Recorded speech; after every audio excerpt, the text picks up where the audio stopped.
Hi friends, welcome to RS Academy. இப்போ நம்ம higher secondary second year that is 12th standard உடைய accountancy subject பார்க்கலாம். So first chapter என்னன்னா நமக்கு accounts from incomplete records. Okay, so incomplete records அப்படின்னா என்னன்னு first நம்ம தெரிஞ்சுக்கலாம். தியரியை லைட்டாக பார்த்துட்டு அதுக்கப்புறமா சம்ஸ்குள்ளே போகலாம். ஸோ தட் உங்களுக்கு சம்ஸ் வந்து எதை பற்றினதுன்றது ஒரு சின்ன வியூ உங்களுக்கு கிளியராக கிடைக்கும். ஓகே, ஸோ இப்போ வாட் இஸ் இன்கம்ப்ளீட் ரெக்கார்ட்ஸ்? அதாவது எந்த டிரான்சாக்ஷன்ஸுமே உங்களுக்கு debit and credit that is double entry சிஸ்டம்ல தான் உங்களுக்கு எந்த டிரான்சாக்ஷனுமே என்ட்ரு பண்ணியிருக்கணும். ஸோ அந்த மாதிரி டபுள் என்ட்ரி சிஸ்டம் படி மெயின்டைன் பண்ணாத சிஸ்டமேட்டிக் இல்லாத ஒரு என்ட்ரிஸ் நம்ம என்ன சொல்லுவோம்னா accounts from incomplete records. Such records will be known as accounts from incomplete records. Okay okay, உங்களுக்கு டெக்ஸ்ட் புக்ல ஃபீச்சர்ஸ் ஆஃப் இன்கம்ப்ளீட் ரெக்கார்ட்ஸ்னு கொடுத்துருக்காங்க. தியரி பார்ட்ல features and advantages disadvantages and also distinguish between படிச்சு வச்சுக்கோங்க. இது ரொம்ப இம்பார்ட்டன்டா இருக்கும். டிஸ்டிங்விஷ் பிட்வீன் எந்த சாப்டர்ல இருந்தாலும் அதை தியரி பார்ட்ல கண்டிப்பா படிச்சு வச்சுக்கோங்க. இப்போ உங்களால சம் அட்டென்ட் பண்ற முடியல, ஏதோ ஒரு இன்கேஸ் ஆக்சுவலி மேக்ஸிமம் வந்து சம் அட்டென்ட் பண்ண பாருங்க. முடியாத பட்சத்துல இம்பார்ட்டண்டா உங்களுக்கு டிஸ்டிங்விஷ் பிட்வீன் படிச்சு. ஸோ உங்களுக்கு நான் தியரி நான் வந்து ப்ரீஃபா உங்களுக்கு நான் லேட்டர் எடுக்கிறேன். இப்போ வந்து ஸோ உங்களுக்கு நல்லா புரிஞ்சிருக்கும்னு நினைக்கிறேன். அக்கௌண்ட்ஸ் ஃப்ரம் இன்கம்ப்ளீட் ரெக்கார்ட்ஸ்னா the records will not be maintained under double entry system, and also this way of maintaining records is unsystematic and in unscientific nature. ஓகேவா? So there is a difficulty in preparing trial balance. ஏன்னு பார்த்தீங்கன்னா உங்களுக்கு இந்த concern உடைய organisations உடைய exact profit and loss உங்களால கண்டுபிடிக்க முடியாது. as the transactions are incomplete. ஓகேவா? இன்கம்ப்ளீட்டா இருக்கிறனால நம்மளால கண்டுபிடிக்க முடியாது ப்ராஃபிட் அண்ட் லாஸ். ஸோ வந்து உங்களுக்கு exact figure that is exact scenario of trial balance cannot be prepared properly and there will be a lot of difficulty. Okay, so errors and frauds cannot be detected. இதுவும் அதனால தான். And also government and other authorities will not accept this kind of transactions and records. Okay, அது ஏன்னு உங்களுக்கு தெரியும். All the records வந்து உங்களுக்கு complete நேச்சரா இருந்தா மட்டும்தான் அதை உங்களுக்கு government and other authorities like tax authorities உங்களுக்கு வந்து அக்செப்ட் பண்ணுவாங்க. ஓகேவா? So this kind of recording transactions is completely unacceptable in nature. Okay, even though the transactions are unsystematic in nature, profit and loss of a financial position of an organization is essential. ஓகேவா? உங்களுக்கு என்னதான் incomplete நேச்சர்ல இருந்தாலும் உங்களுக்கு ஒரு ஆர்கனைசேஷனுடைய profit and loss கண்டிப்பா நம்ம வந்து கண்டுபிடிச்சே ஆகணும். ஸோ அதுக்காக நம்ம வந்து கண்டுபிடிக்க போற ஸ்டேட்மெண்ட் என்னன்னு பார்த்தீங்கன்னா statement of profit and loss. அதுக்கப்புறமா நம்ம போட போறது ஸ்டேட்மெண்ட் ஆஃப் அஃபேர்ஸ். அதுக்கப்புறம் நம்ம ஆஸ் யூஷுவல் நம்ம ஒரு ஃபைனல் அக்கௌண்ட்ஸ் போடுவோம். அதாவது ப்ராஃபிட் அண்ட் லாஸ் எல்லாம் கண்டுபிடிச்சதுக்கு அப்புறமா ஆஸ் யூஷுவல் பேலன்ஸ் ஷீட் எல்லாம் நம்ம போட்டு சால்வ் பண்ண போறோம். ஸோ இந்த சாப்டர் ரொம்ப ஈஸி சாப்டர் தான். ஜஸ்ட் ஃபார்மேட்டை வந்து நீங்க நல்லா பார்த்து வச்சுக்கிட்டீங்கன்னா சம்ஸ் போடுறதுக்கு ரொம்ப ஈஸியாவே இருக்கும். ஓகே, ஸோ நம்ம சம்ஸ்குள்ள போகலாம். ஓகே, நம்ம சம்ஸ்ல ஃபர்ஸ்ட் பார்க்க போறது statement of profit or loss for the year ended. So இதோட ப்ரொஃபார்மா கொடுத்துருக்காங்க பாருங்க. Capital at the end of the year. Okay, capital at the end of the year உங்களுக்கு கொடுத்துருக்காங்க. Then add drawings during the year. Any drawings withdrawn should be added to the capital at the end of the year. End of the year na என்னது உங்களுக்கு closing capital. ஓகேவா? So அந்த பேலன்ஸ்க்கு கூட நம்ம என்ன பண்ணுவோம்னா லெஸ் பண்ணணும். Additional capital introduced during the year that is during the course of the period நம்ம வந்து ஏதாவது additional capital for the maintenance of organisation or something else. Okay, to purchase machinery அந்த மாதிரி எதுவா வேணாலும் இருக்கலாம்.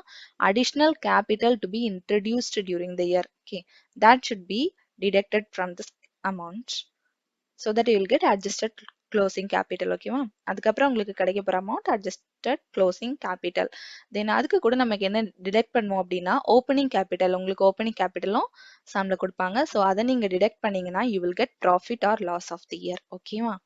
ஸோ உங்களுக்கு இந்த இடத்துல பாத்தீங்கன்னா adjusted closing capital விடவும் ஓப்பனிங் கேபிட்டல் லெஸ்ஸா இருந்ததுன்னா you will get profit. Okay, for instance if the adjusting closing capital is 1 lakh, okay, and your opening capital is 80,000, so the difference will be 20,000, right? அது உங்களுக்கு ப்ராஃபிட்டா இருக்கும். அதாவது adjusted closing capital விடவும் opening capital லெஸ்ஸா இருந்ததுன்னா உங்களுக்கு profit கிடைக்கும். தென் adjusted closing capital விடவும் opening capital உங்களுக்கு அதிகமா இருந்ததுன்னா you will get loss. ஓகேவா? ஸோ இதுதான் ப்ரொஃபார்மா. இதை பார்த்து வச்சுக்கோங்க.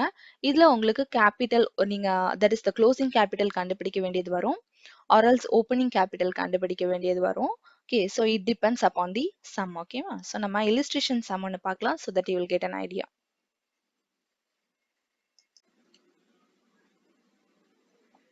Okay, இப்போ illustration 1 பார்க்கலாம்.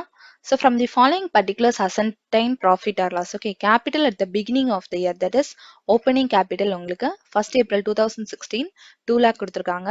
Then capital at the end of the year 31st March 2017 will be 3,50,000 and additional capital introduced during the year is 70,000 and drawings during the year is 40,000. So நம்ம solution பார்க்கலாம். Statement of profit or loss for the year ended 31st March 2017. Okay, perform பார்த்திருப்பீங்க. First you need to write closing capital. Okay, closing capital 31st March 2017. Mention the date. Okay, 3,50,000 உங்களுக்கு கொடுத்திருக்காங்க.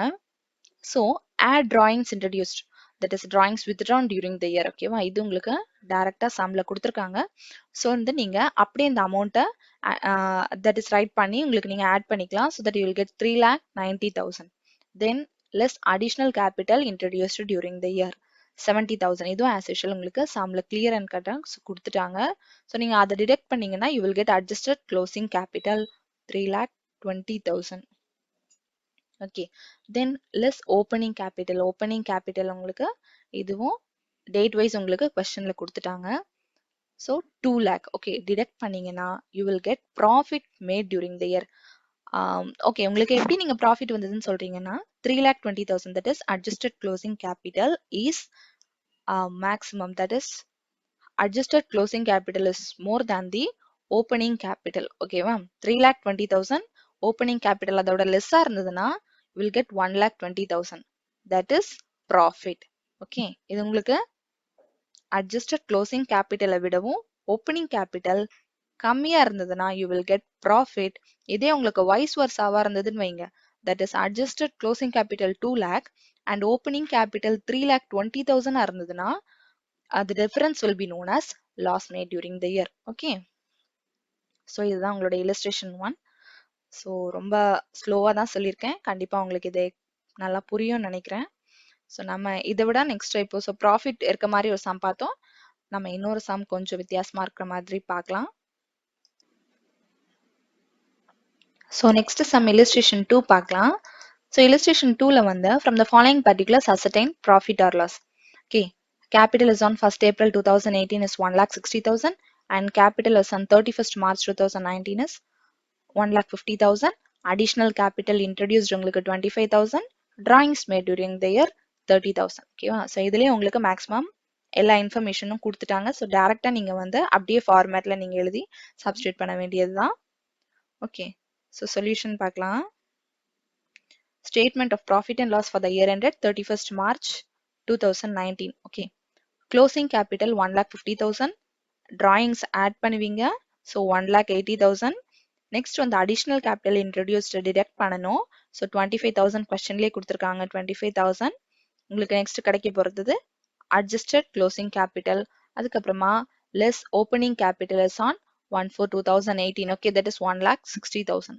less பண்ணீங்கன்னா உங்களுக்கு டிஃபரன்ஸை பாருங்க. இதுல that is I saidல adjusted closing capital வந்து அதிகமா இருந்ததுன்னா opening capital விடவும் அது profit.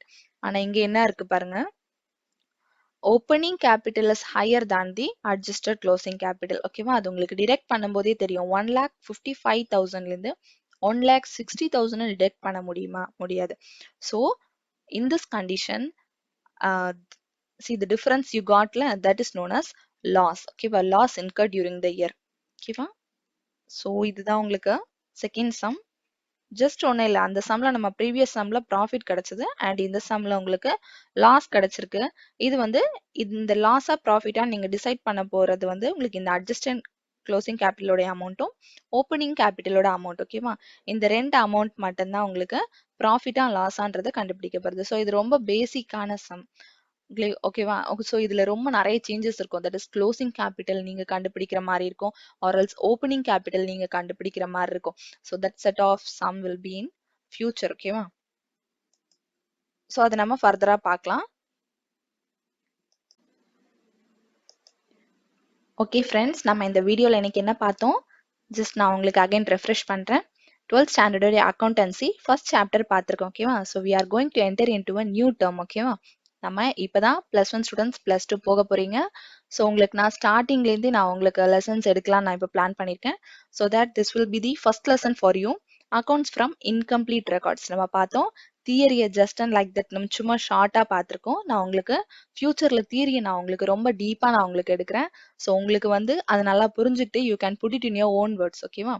அதுல இருக்க மாதிரி உங்களுக்கு அப்படியே நீங்க வந்து அப்படி டிட்டோவா நீங்க எழுத வேண்டியது இருக்காது. ஸோ நீங்களே அதை புரிஞ்சுக்கிட்டு உங்களுடைய ஓன் வேர்ட்ஸ் போட்டு நீங்க எழுதலாம். ஸோ நான் அது உங்களுக்கு நான் தியரி பார்ட் நான் தனி வீடியோவா பண்றேன். இது வந்து ஜஸ்ட் உங்களுக்கு ஸ்டார்டிங் நான் கொடுத்துருக்கேன். சும்மா ஜஸ்ட் நம்ம இந்த சாப்டர்ல என்ன பண்ண போறோம் அண்ட் என்ன பார்க்க போறோம் பேசிக்கா அண்ட் சம்ஸ் எது மாதிரி இருக்கும்னு உங்களுக்கு கண்டிப்பா இந்த 2 இல்லஸ்ட்ரேஷன்ல உங்களுக்கு புரிஞ்சிருக்கும்னு நினைக்கிறேன். இல்லஸ்ட்ரேஷன் 1 அண்ட் இல்லஸ்ட்ரேஷன் 2 நம்ம இன்னைக்கு பார்த்திருக்கோம். ஸோ அந்த ஃபார்மேட் பார்த்துக்கோங்க. ஃபார்மேட்ல அப்படியே டைரக்டா உங்களுக்கு அமௌண்ட் கொடுத்தா எப்படி சப்ஸ்டியூட் பண்ணி உங்களுக்கு சம்ஸ் ஆன்சர் கிடைக்கிறதுன்னு பார்த்துருப்பீங்க.